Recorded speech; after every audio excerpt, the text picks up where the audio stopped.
And it's interesting because going back to Marx actually talked about this. He calls it social reproduction, right? There's this process by which any given system reproduces itself at every linkage, right?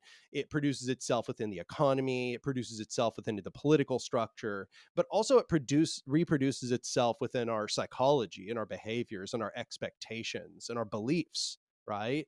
And we ourselves sort of become formed by our environment. I'll kind of say that where I settle is on a topic called prefiguration. So prefiguration is the idea that you are building the new in the shell of the old.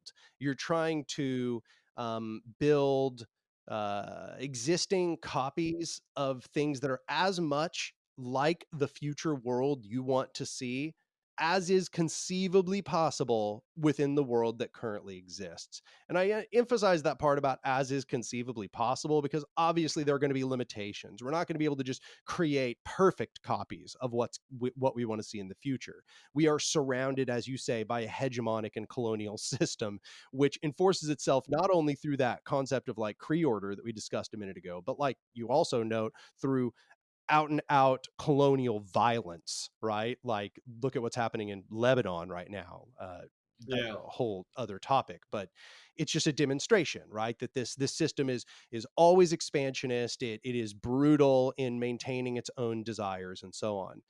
Prefiguration is basically we're building the alternative here and now, and that means we have to build like all aspects of that alternative. One of the aspects is going to be the capability for self-defense, but that is part of the story. So even that in and of itself is like, sure, it's the ideas that matter, not the people.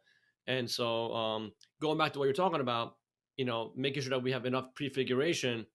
That's why it's so much better to use systems thinking, like what Fresco talked about, Jacques Fresco. You have different levels of redundancy, like you talked about, engineering, making sure that the society is stable enough that there can be an apparatus that's a management system of things on a global, but also should be on a local level. So there's local redundant safety measures put in place. So if something fails, there's things to step in right away. And I think we can do that right now with AI and computer technology and automation.